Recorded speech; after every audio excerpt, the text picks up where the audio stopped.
ഇനി എനിക്ക് അനുഭവിക്കും വയ്യ. അങ്ങനെയൊക്കെ ചിരിച്ചു പുറത്താണ്. ഇനി എനിക്ക് അനുഭവിക്കാൻ വയ്യ.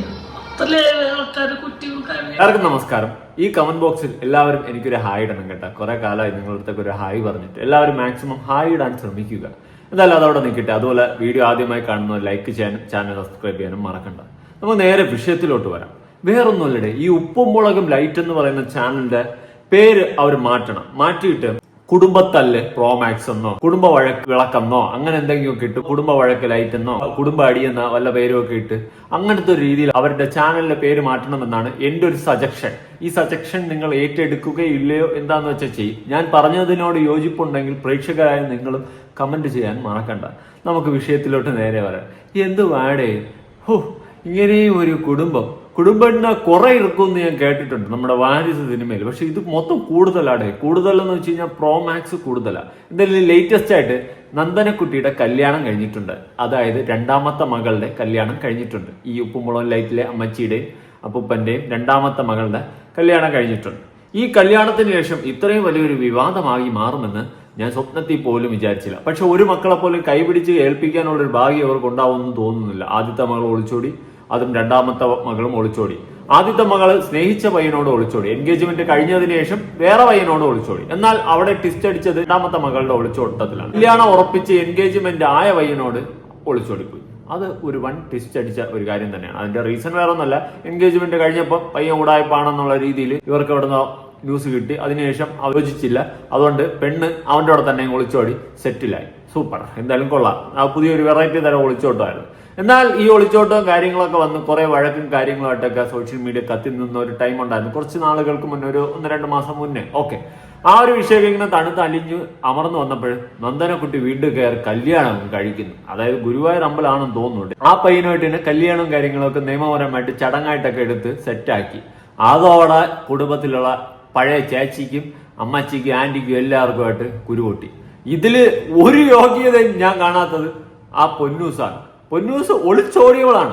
ഏത് സ്നേഹിച്ച പയ്യനോട് ഒളിച്ചോടി വീട്ടുകാർക്ക് അന്നും നാറ്റപ്പേരുണ്ടാക്കി അതിനുശേഷം വന്ന് കുടുംബത്തിൽ ഒന്നിച്ച് ചേർന്ന് പോയവളാണ് പൊന്നൂസ്. തെറ്റല്ല പറയുന്ന, എന്നാൽ തെറ്റാണ് എന്ന് തന്നെ ഞാൻ പറയും. പക്ഷെ ആ പൊന്നൂസ് ഇന്ന് തന്റെ സഹോദരിയെ ഉപദേശിക്കാൻ വന്നിരിക്കുന്നു, അവളെ കുറ്റം പറയാൻ വന്നിരിക്കുന്നു എന്നേ ഞാൻ പറയത്തുള്ളൂ. നിനക്ക് എന്ത് യോഗ്യത പൊന്നൂസെ ഉള്ളതെന്നാണ് ഞാൻ ചോദിക്കുന്നത്. അതിനുള്ള ഒരു ക്വാളിറ്റിയും ഒരു യോഗ്യത നിനക്കുള്ളതായിട്ട് ഞാൻ കാണുന്നില്ല. നിന്റെ സഹോദരി വന്നത് കുറ്റം പറയാനായിട്ട് വീട്ടുകാരെ ഒരു സമയത്ത് നാണം കെടുത്തിയത് തന്നെയാണ് നീ. നീ വന്നിരുന്ന് ഇന്ന് നന്ദനെ പറയുമ്പോ നിനക്ക് എന്ത് യോഗ്യത ക്വാളിറ്റിയാണുള്ളതെന്ന് എനിക്ക് തോന്നുന്നില്ല പൊന്നൂസെ. എന്തായാലും പൊന്നൂസ് പറയുന്ന കേട്ടു നോക്കാം. ഇതൊന്നും പറയാം. പൊന്നു മരിച്ചെന്നാണ് അച്ഛൻ ഞാൻ വിളിച്ചോണ്ട് പോയപ്പോ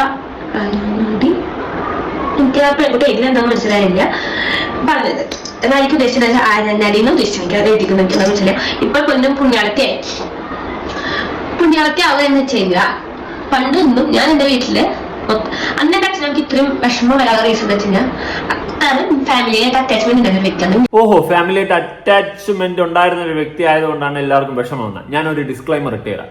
ഒരു മൈക്ക് മേടിച്ച് വയ്ക്കണം പ്ലീസ്, ദയവ് ചെയ്തിട്ട്. ഇത്രയും പൈസയൊക്കെ ഉണ്ടാക്കിയില്ലേ, ഒരു മൈക്ക് ആവാം. അല്ലെങ്കിൽ നിങ്ങൾ ആ രീതിയിൽ ക്വാളിറ്റിയിൽ എന്തെങ്കിലും എടുക്കാൻ നോക്കി. എനിക്കിപ്പോൾ മൈക്കില്ല എങ്കിൽ അത്യാവശ്യം പറയുന്നത് എല്ലാവർക്കും മനസ്സിലാവും. പക്ഷെ നിങ്ങൾ പറയുന്ന ഒരു തേങ്ങയും മനസ്സിലാവുന്നില്ല. അതുകൊണ്ട് ഒരു മൈക്കെങ്കിലും ദയവ് ചെയ്ത് ഇത്രയും പൈസയൊക്കെ ഉണ്ടാക്കില്ല വാങ്ങി, അല്ലെങ്കിൽ എന്തെങ്കിലുമൊക്കെ ചെയ്യും. സൗണ്ട് ഒന്നും മനസ്സിലാവുന്നില്ല. കഷ്ടപ്പെട്ടൊക്കെ ഡീകോഡ് ചെയ്തൊക്കെയാണ് പിടിച്ചെടുക്കുന്നത്. അതുകൊണ്ട് ദയവ് ചെയ്തിട്ടൊരു മൈക്ക് ഞാൻ സജസ്റ്റ് ചെയ്യുന്നുണ്ട്. പറ്റുമെങ്കിൽ ഒന്ന് വാങ്ങി വെച്ചാൽ കൊള്ളാം. ബാക്കി ഞങ്ങൾക്കറിയാം അവരെങ്ങനെയാണ് ഈ ഒരു പ്രോഗ്രാമിന് വേണ്ടിയിട്ട് ചാർട്ട് ചെയ്തെന്നുള്ളത്. അപ്പോൾ ഈ പറയണവരൊക്കെ എന്തൊക്കെ പറഞ്ഞു കഴിഞ്ഞാലും ഞങ്ങൾക്കറിയാലോ ഇതെങ്ങനെയൊക്കെ നടത്തണം, എന്തൊക്കെ നടത്തണം എന്നുള്ള. നാളത്തെ ഒരു ദിവസം ആലോചന എന്റെ അമ്മ എത്രത്തോളം വിഷമിക്കുന്നുണ്ടെന്ന് ഞങ്ങൾക്ക് അറിയാം. തീർച്ചയായിട്ടും. അപ്പൊ വീട്ടിലിരിക്കുന്ന ഇരിപ്പ് കാണുമ്പോ തന്നെ ഞങ്ങൾക്ക് വിഷമം. ചിരിച്ചുകൊണ്ട് എന്താ പറയാ വിഷമിക്കുന്ന നമ്മൾ എന്തൊക്കെ ചെയ്യണ്ടായിരുന്നു അല്ലേ, എന്തൊക്കെ ചെയ്യണ്ടായിരുന്നു അല്ലേ എന്നിട്ട് 100 വട്ടം പറയാം. ആ നാളത്തെ ഒരു ദിവസം അത് ശരിക്കും നാളെ ആവണ്ടായിരുന്നില്ല. പക്ഷെ ആ ഒരു ദിവസത്തിന് വേണ്ടി നമ്മൾ ഒരുപാട് ഇവിടുത്തെ തേങ്ങയാ പറയുന്നത്. സത്യം പറഞ്ഞാൽ എനിക്കൊന്നും മനസ്സിലാവില്ല കേട്ടോ. പൊന്നൂസ, നീ എന്തെങ്കിലും ഉണ്ടെങ്കിൽ വെടിപ്പായിട്ട് പറയാൻ നോക്ക്. എനിക്കൊന്നും മനസ്സിലാവില്ല. എന്തോ അവളെ സഹോദരിയെ കുത്തി പറയാനായിട്ടുള്ള സാധനങ്ങൾ അങ്ങ് ഇട്ട് സംസാരിക്കുകയാണ്. സത്യം പറഞ്ഞാൽ നിനക്ക് അവളെ കുറ്റം പറയാനുള്ള ഒരു യോഗ്യതയില്ല. എന്ന് വെച്ചിട്ട് അവള് വെടിപ്പൊന്നുമല്ല ഞാൻ പറയുന്നത്. അതുകൊണ്ട് നിനക്ക് അവളെ കുറ്റം പറയാനുള്ള ഒരു യോഗ്യതയില്ല. നീ എങ്ങനെയൊക്കെ എവിടെ കൂടിയൊക്കെ വളച്ചൊടിച്ചുകൊണ്ടുവന്ന് അവളുടെ നെഞ്ചത്ത് വയ്ക്കാനുള്ള ഒരു പ്ലാനാണ് പേഴ്സണലി എനിക്ക് തോന്നിയത്. എന്തായാലും അടിപൊളിയായിട്ടൊക്കെ ജീവിച്ചു പോകാൻ നോക്കട്ടെ. ചുമ്മാ ഇങ്ങനെ നാട്ടുകാരെ കൊണ്ട് ചീത്തപ്പേരും പറയിപ്പിച്ച് എപ്പിസോഡ് കണക്കിന് വീട്ടിലെ പ്രശ്നങ്ങൾ ഇറക്കി നാളെ വളർന്നു വരുന്ന കുട്ടികൾക്ക് നാറ്റ കേസ് എന്ത് കുടുംബം ഇത്. കുടുംബം ഉണ്ടോ കുറേ ഇറക്കും, ഇത് മൊത്തം കൂടുതലാണ്. അടിപൊളി ഫാമിലി, റോൾ മോഡലാക്കാൻ പറ്റിയ സഹകുടുംബ ശ്യാമളയാണ് നിങ്ങളുടെ കുടുംബം. ഇങ്ങനെ ഒരു കുടുംബം എനിക്ക് ആലോചിക്കാൻ പോലും വയ്യ. ഇവിടെ ഒരു ചാനൽ തുടങ്ങി ഇവർ പറയും, അപ്പുറത്തൊരു ചാനൽ തുടങ്ങി അവർ പറയും, ഇപ്പുറത്തൊരു ചാനൽ തുടങ്ങി ഇവർ പറയും. വീട്ടിൽ ഓരോരുത്തർക്കും ഓരോ ചാനൽ. യൂട്യൂബിന് ഒരു നിയമം കൊണ്ടുവരണം, ഒരു വീട്ടിൽ ഒരാൾക്കൊരു ചാനൽ മതി, അത് മതി. ഇതിപ്പോൾ ഭയങ്കര പ്രശ്നമാണ്. എല്ലാവരും കൂടി ചാനൽ തുടങ്ങി അങ്ങോട്ടും ഇങ്ങോട്ടും ഇരുന്ന് പള്ളുവരി. ഇത് എന്ന സംഭവം എന്തായാലും ഇനി അപ്പുറത്ത് ആൻറ്റി അങ്കിളും തുടങ്ങിയിട്ടുണ്ട്, കേട്ടു നോക്കാം. ഉപ്പോളാവിൽ ഉപ്പിലിട്ടത് അതാണ് നമ്മളുടെ സത്യം. നിലനിൽപ്പിന് വേണ്ടിയിട്ട് എന്ത് ഉപ്പിലിട്ടത് അങ്ങോട്ട് ഉപ്പ് പിടിച്ചാലും അത് അങ്ങോട്ട് അങ്ങനെ അങ്ങോട്ട് ആക്കി തീർക്കുകയാണ്. ഒരു ഉപദേശം ഞാൻ പറഞ്ഞതുള്ളൂ. അത് ആർക്ക് വേണമെങ്കിൽ കേൾക്കാം, ആർക്ക് അല്ല. ഞാൻ എൻ്റെ ഒരു ഇതെന്താ വെച്ചാൽ സ്വന്തം അച്ഛനോട് അമ്മോട് തോന്നാത്തൊരു വികാരം വേറൊരു ആൾക്കാരോട് തോന്നും. എനിക്കറിയില്ല, ഇപ്പോഴത്തെ തലമുറയ്ക്ക് തോന്നും, ഇപ്പോഴത്തെ തലമുറകൾക്ക് തോന്നുന്നത്. സത്യമാണ്, ഞങ്ങൾക്ക് ജീവിക്കാൻ പേടിയാണ്, പേടി. പൊന്നൂസ് അപ്പുറത്ത് ഇൻഡയറക്ട്ലി എന്തൊക്കെയോ ഇട്ട് അങ്ങ് മറ്റൊക്കെ ഇട്ട് കുത്തി പറഞ്ഞു. അപ്പൊ ഇവിടെ അച്ഛനും അമ്മയും കൂടി പൊന്നൂസിനിട്ട് കുത്തി പറയുന്നു. എല്ലാവരും ഇൻഡയറക്ട്ലി കുത്താണ്, അവർക്ക് ഡയറക്ട്ലി കുത്താൻ അറിയത്തില്ല. ഇതൊക്കെ കഷ്ടപ്പെട്ട് ഡീകോഡ് ചെയ്ത് പിടിച്ച് നമ്മൾ കൊണ്ടുവരണം. ഇതെന്തുമായത്? ആന്റി അങ്കിള് എന്തെങ്കിലും ഉണ്ടെങ്കിൽ സ്ട്രൈറ്റ് ദ പോയിന്റ് ആയിട്ട് നേരെ പറ, അതാണ് അതിന്റെ ശരി. അല്ലാണ്ട് അങ്ങും ഇങ്ങും തൊടാതെ ഇവരെന്നുള്ള മൈൻഡിൽ ഇൻഡയറക്ട്ലി ഇട്ട് കുത്താം. നമുക്കൊക്കെ ഭയങ്കര പാടാ, മനസ്സിലാക്കാനേ പാടാ. ഒന്നും അതേ മനസ്സിലാവില്ല. ആന്റിക്ക് ഞാനൊരു മൈക്ക് സജസ്റ്റ് ചെയ്യുന്നു, മേടിച്ചു വെച്ചാൽ ഒരു വിഷയമില്ല, നമുക്ക് നൈസായിട്ട് കേൾക്കാം. ഇത് എല്ലാവരും എന്തോ ഇത്രയും പൈസയൊക്കെ ഉണ്ടാക്കിയിട്ട് മൈക്ക് പോലും ഇല്ലെന്ന് വെച്ച് കഴിഞ്ഞാൽ കഷ്ടം, ഭയങ്കര കഷ്ടം. അല്ലെങ്കിൽ പറയുന്ന ക്ലിയർ ആയിട്ട് കേൾക്കുന്ന രീതിയിൽ ക്യാമറ സെറ്റ് ചെയ്യും, വിഷയമില്ല. ഇത്രേ ഉള്ളൂ. ഒരു കാര്യം ഞാൻ പറയട്ടെ, അച്ഛനമ്മ എന്നുള്ള ആൾക്കാരോട് ഞാൻ പറയാം, ഒരിക്കലും നമ്മള് സത്യം പണ്ടത്തെ ആൾക്കാർ പറഞ്ഞ പഴഞ്ചൊല്ലുണ്ടോ, എത്ര സത്യം എന്ന് പറഞ്ഞാൽ മാമ്പൂ കണ്ടും മക്കളെ കണ്ടും മോഹിക്കുന്നു. സത്യം, ഓരോ പഴഞ്ചൊല്ലുകളും ലൈഫില് സത്യം. പണ്ടത്തെ ആൾക്കാർ പറഞ്ഞ ഓരോ വാക്കുകളും സത്യമാണ്. മക്കളെ കണ്ടും മാമ്പൂവും കണ്ടും കുതിക്കരുത്, സത്യം. എന്നുവെച്ചാ ഇപ്പൊ ഇന്നൊക്കെ ഞാനുണ്ടല്ലോ ശരിക്കൊരു ഭ്രാന്തത്തിന് എന്തെങ്കിലും അവസ്ഥയാണ്, സത്യം. എനിക്കിതിന്റെ ഉള്ളിൽ വീട്ടിനുള്ളിലിരിക്കുമ്പോൾ ഭയങ്കര വിമർശടി, ഭയങ്കര ഇറിറ്റേഷൻ, ഭയങ്കര ബുദ്ധിമുട്ട്. എന്താണെന്ന് വെച്ചാൽ എനിക്കറിയില്ല എന്താണ്. നമുക്കും അറിയത്തില്ല നിങ്ങൾ എന്തൊക്കെയാണ് ഉദ്ദേശിക്കുന്നത്. സത്യമുള്ള കാര്യം പറയാമല്ലോ ആന്റി, ഒന്നും മനസ്സിലാവണില്ല. എങ്കിലും എനിക്ക് മനസ്സിലായ രീതിയിലൊക്കെ ഞാൻ പറഞ്ഞുതരാം. മക്കൾക്കിട്ട് കുത്തിയാണ് ആന്റി സംസാരിക്കുന്നത്. മക്കളിൽ നിന്നും ഒന്നും കൂടുതൽ പ്രതീക്ഷിക്കരുത്, അതൊരു സാധനം ഇവിടെ അടിക്കുന്നുണ്ട്. അതുപോലെ തന്നെ നമ്മുടെ മക്കൾക്ക് നമ്മളടുത്ത് സ്നേഹമുള്ളതിനേക്കാൾ വേറെ അടുത്തേക്ക് സ്നേഹം വരും എന്നുള്ളൊരു സാധനം പറയുന്നുണ്ട്. നമ്മൾ സ്നേഹം കൊടുത്തില്ലെങ്കിൽ അവർക്ക് ആരെങ്കിലും സ്നേഹം കൊടുത്ത് ആ വഴിക്ക് അങ്ങ് പോകും, അത് സ്വാഭാവിക. അത് അങ്ങനെയുള്ള സത്യമുണ്ട്. പിന്നെ ചിലപ്പോൾ ചിലവർക്ക് സ്നേഹം കൊടുത്താലും അവർക്കത് തികയത്തില്ല. നമ്മുടെ അഫാന്റെ കേസൊക്കെ പോലെ അവർക്ക് ആ സ്നേഹമൊന്നും പറ്റത്തില്ല. അങ്ങനത്തെ ടീംസും ഉണ്ട്. അതുകൊണ്ട് സ്നേഹം എന്ന് പറയുന്നത് ഒരു സംഭവമാണ് ആന്റി. ഉള്ള കാര്യം പറയാം, നിങ്ങളൊക്കെ നേരെ ചുവാ മര്യാദയ്ക്ക് നോക്കി കണ്ടൊക്കെ ജീവിച്ചു പോയില്ലെങ്കിൽ നാണം കെട്ട ഏർപ്പാടാണ്. ഈ ഏർപ്പാടിൽ എന്ത് സുഖമാണ് നിങ്ങൾക്ക് കിട്ടുന്നതെന്ന് ചോദിച്ചു കഴിഞ്ഞാൽ അമ്മച്ചിയാണ് എനിക്കറിയാൻ പാടില്ല ഇതിലെന്ത് ഹാപ്പിനെസ് ആണ് ഉള്ളത്. എന്തായാലും കൊള്ളാം, നിങ്ങളെ ഈ കുടുംബവഴക്കൊക്കെ കണ്ട് നമ്മളെ പോലെയുള്ളവരിങ്ങനെ നോക്കിയിരിക്കും. കൊള്ളാം, സൂപ്പർ. അത്ര അപ്പൊ ഒരു ചേച്ചിക്ക് മെസ്സേജ് നിങ്ങൾ രണ്ടാളുടെ പോലെ സ്നേഹിക്കണുണ്ടല്ലോ എന്നൊക്കെ പറഞ്ഞപ്പോൾ സത്യം അപ്പോഴേക്ക് തോന്നുന്നു ഞങ്ങളുടെ രണ്ടാളുടെ സ്നേഹത്തിന് മാത്രമേ കളങ്കില്ലാത്ത സ്നേഹമുള്ളൂ അല്ലേ കേട്ടാ. നമ്മള് സ്നേഹിക്കുക മറ്റതൊക്കെ പറഞ്ഞ സ്നേഹം ഏത് തരത്തിൽ അളന്നു കൊടുക്കേണ്ട രീതിയായിപ്പോ. സ്നേഹിച്ചിട്ടും കാര്യമില്ല, സ്നേഹിക്കാതെ ഇരുന്നിട്ടും കാര്യമില്ല. സ്നേഹിച്ചതിനുള്ള കൂലിയാണ് ഇപ്പൊ കിട്ടിക്കൊണ്ടിരിക്കുന്നത്. സ്നേഹം തേനല്ല മോഹം കണ്ണീരും കൈലേസുമല്ല ആഹാഹോ ഹേ. സ്നേഹത്തിനെ പറ്റിയിട്ട് ഇത്രയും അറിവുണ്ടായിരുന്നല്ലേ അങ്കിൾ വല്ലപ്പോഴും ആന്റി ഒന്ന് പറഞ്ഞ് മനസ്സിലാക്ക്. കുടുംബത്തിൽ നടക്കണം, കുടുംബത്തിൽ തീർക്കണമെന്ന്. നാട്ടുകാർക്ക് ചിരിക്കാനും കളിയാക്കാനുള്ള വകുപ്പിനുകൊണ്ട് ഇട്ട് കൊടുക്കല്ല. ഇങ്ങനെ എത്ര പറഞ്ഞാലും തലേ കയറാത്ത കുറെ ടീംസ്. പണം ഉണ്ടാക്കാൻ വേണ്ടി ഏതറ്റം വരെ പോകും. ഇങ്ങനത്തെ ഒരു കുടുംബം ഇപ്പൊ നടന്നുകൊണ്ടിരിക്കുന്നത് എന്താ പറയാ, ട്രെയിലർ ഒരു പടത്തിന്റെ ട്രെയിലർ ഇറങ്ങിയിട്ടുള്ളൂ. ഇനി ശരിക്കും അനുഭവിക്കാറുള്ളത് അത് കറക്റ്റ് ആട്ടാ. ട്രെയിലറാ ഇപ്പം വന്നത്. ഇനി പടം ഓടാനല്ലേ പോകുന്നത്. എപ്പിസോഡ് കണക്കിന് സീരീസ് പോലെ അങ്ങ് ഇറങ്ങും. വെബ് സീരീസിന് ഇത്രയും വ്യൂസ് ഉണ്ടെന്ന് ചോദിച്ചാൽ എനിക്ക് അറിയത്തില്ല കേട്ടോ. അമ്മാതിരി ലെവലിലാണ് നിങ്ങളുടെ വ്യൂവർഷിപ്പും പോകുന്നത്. ഇതൊക്കെ കാണാനും ചിരിക്കാനും ആൾക്കാർ ഒരുപാട് പേര് വരുന്നുണ്ട്. അത് നിങ്ങളുടെ ഒരു ഭാഗ്യമായിട്ടും കൂട്ടിയാൽ മതി, അതിൽ നല്ലൊരു ഏണിങ്സ് കിട്ടും.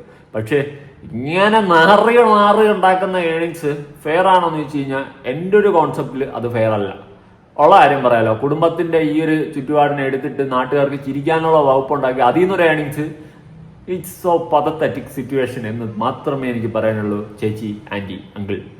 ശരിക്കും അനുഭവിക്കാറുള്ളത് സത്യം പറയുന്നത് എനിക്ക് ആരോഗ്യമില്ല, ഇതൊന്നും അനുഭവിക്കുന്നത്. സത്യം പറ, അങ്ങനെ ദൈവമേ അങ്ങനെ എന്തെങ്കിലും എനിക്ക് ഇനിയും അങ്ങനെ കുറ്റങ്ങൾ അനുഭവിക്കുകയോ അങ്ങനെ നേരത്തോടുകൂടി വിളിച്ചു വിട്ട മനസ്സാന്നിട്ട് ഞാൻ പറയണത്. ദൈവത്തിന് നിരക്കാത്ത ഞാൻ പറയാം, എന്റെ മുന്നിൽ പറയാം. എന്താ വെച്ചാൽ നമ്മൾ അനുഭവിക്കാതെ കൂടി ഇല്ലേ? ഞാൻ ഇനി ആർക്കും വേണ്ടി അനുഭവിക്കാൻ നിൽക്കില്ല. സത്യം ഇനി എനിക്ക് അനുഭവിക്കാൻ വയ്യ. അങ്ങനെയൊക്കെ ചിരിച്ചു പുറത്തുണ്ട്. ഇനി എനിക്ക് അനുഭവിക്കാൻ വയ്യ. അത്രയേറെ ആൾക്കാരുടെ കുറ്റവും കാര്യങ്ങളൊക്കെ കേട്ടു. ഇനി അനുഭവിക്കാൻ വയ്യ. ഇനി അനുഭവിക്കണം ഭേദം ദൈവം അങ്ങോട്ട് വിളിക്കണേ. ഞാൻ വയ്യാണ്ടായി ദൈവത്തോട് 100 പ്രാവശ്യം പറഞ്ഞു. അപ്പൊ എനിക്ക് ഒരു കാപത്ത് വരാണ്ട് കാത്തോടെ 2 കുഞ്ഞു മക്കൾക്ക് സത്യമായിട്ടാണ്. ഇനി കൊടുക്കണേന്ന് കുടിക്കണേന്ന് കൂടി ഇതുപോലെ എന്തെങ്കിലും കിട്ടിയത് നിങ്ങൾക്ക് താങ്ങില്ല. താങ്ങാവുന്നതിന് അപ്പുറമായി എവിടെ കുറച്ച് ടൈം. നിങ്ങളെ സങ്കടം കണ്ടിട്ട് സത്യം പറഞ്ഞാൽ എനിക്ക് സങ്കടം വരുന്നില്ല. അതെന്താണെന്ന് ചോദിച്ചാൽ എനിക്ക് അറിയത്തില്ല. ഇമോഷണലി കണക്ട് ആവുന്നില്ല. നിങ്ങളിങ്ങനെ ഡെയിലി വന്നിരുന്ന് സ്വന്തം മക്കളെയും കുറ്റം പറഞ്ഞ്, മക്കൾ അവിടെ നിന്ന് തള്ളയും തന്തയും കുറ്റം പറഞ്ഞ് ഇങ്ങനെ കുറേ ദിവസമായിരുന്നു എപ്പിസോഡ് കണക്കിന് അടിക്കും. ഇനി സംഭവിക്കാൻ പോകുന്നത് ഞാൻ എന്താണെന്ന് പറഞ്ഞുതരാം. ഈ പേരിൽ ഇവരെല്ലാവരും ഓരോ ചാനലുണ്ടല്ലോ, ചാനലിൽ അങ്ങോട്ടും ഇങ്ങോട്ടും കുറ്റം പറഞ്ഞ് കുറേ ദിവസം എപ്പിസോഡ് കണക്കിന് വീഡിയോസ് ഇടും. അങ്ങനെ വീഡിയോസ് ഇട്ടിട്ട് നല്ലൊരു ഏണിങ്സ് സെറ്റായതിനു ശേഷം അവസാനം ഒരു ഒന്നിപ്പ് രംഗമാണ് നമ്മൾ കാണാൻ പോകുന്ന സുഹൃത്തുക്കളെ. നന്ദനക്കുട്ടിയും പൊന്നൂസും കുഞ്ഞൂസും കഞ്ചൂസും കിഞ്ചൂസും മഞ്ചൂസും എല്ലാ കുക്കൂസും ഒക്കെ ആയിട്ട് ഇവരുമൊക്കെ ആയിട്ട് അങ്ങോട്ട് ഒന്നിക്കും. പിന്നെ ഒരു നാടകമുണ്ട്. കഥയിൽ രാത്രി ആരും അറിയാതെ വന്ന് തട്ടുന്നു, തുറക്കുന്നു, വളക്കെടുക്കുന്നു, ഇറങ്ങുന്നു, കയറ്റുന്നു. നമ്മളെല്ലാം സകുടുംബ ശ്യാമള എന്ന് പറഞ്ഞുകൊണ്ട് വിളിച്ചുകൊണ്ട് അകത്ത് കയറ്റുന്നു. പിന്നെ കുറേ ദിവസം ഇവരുടെ ഹാപ്പിനെസ്. ഇതാണ് നടക്കാൻ പോകുന്നത്. സീരിയൽ തോറ്റുപോകും. ഇവർ സത്യം പറഞ്ഞാൽ നിങ്ങൾ എല്ലാവരും കൂടി ചേർന്ന് പ്ലാൻ ചെയ്തിട്ട് ഒരു സീരിയൽ അങ്ങോട്ട് ഇറക്കുക. TV-യിൽ വൻ വിജയമായിരിക്കും. അമ്മാതിരി സാധനമാണ് നിങ്ങൾ ഇറക്കുന്നത്. സീരിയലുകാർ തോറ്റുപോകുന്ന ആ സ്റ്റോറിയാണ് നിങ്ങൾ എല്ലാവരും കൂടി പ്ലാൻ ചെയ്ത് ഇറക്കുന്നത്. ഇതാണ് നടക്കാൻ പോകുന്നത്. നോക്കിയിരുന്നോ നിങ്ങൾ നോക്കിയോ, അല്ലെങ്കിൽ എഴുതി വെച്ച് അല്ലെങ്കിൽ നിങ്ങൾ പറയണ പണി എടുക്കും. പക്ഷെ കുറച്ച് ദിവസം കഴിയും കേട്ടാ, കുറച്ച് ദിവസം എടുക്കും. അതുവരെ ഇവർ എപ്പിസോഡ് ഇട്ട് കുറ്റം അങ്ങോട്ടും ഇങ്ങോട്ടും പറഞ്ഞതിന് ശേഷം പിന്നെ പോയിട്ട് ഒരു ഒന്നിപ്പുണ്ട്. അത് എങ്ങനെയായിരിക്കും സീന് ഇവർ കൊണ്ടുവരുന്നതെന്ന് മാത്രം എനിക്ക് അറിഞ്ഞാൽ മതി. കഴിഞ്ഞ പ്രാവശ്യം പൊന്നൂസ് സർപ്രൈസ് ആയിട്ട് വന്നിട്ട് കഥവ് തട്ടുന്ന സീനായിരുന്നു. ഇപ്രാവശ്യം ചിലപ്പോൾ ഇനി വഴിയിൽ നിൽക്കുമ്പോൾ വന്നിട്ട് അമ്മ എന്ന് പറഞ്ഞിട്ട് അവിടെ റോട്ടിൽ കിടന്ന് കരയുന്ന സീനായിരിക്കും. എന്തായാലും നല്ലൊരു ഇമോഷണൽ സീൻ അവർ ക്രിയേറ്റ് ചെയ്യും. അതിന് വേണ്ടിയിട്ട് വെയിറ്റിംഗ് ആണ്. എന്തായാലും നിങ്ങളുടെ അഭിപ്രായങ്ങളും കാര്യങ്ങളും ഉറപ്പായിട്ട് താഴെ പുതിയൊരു വീഡിയോ.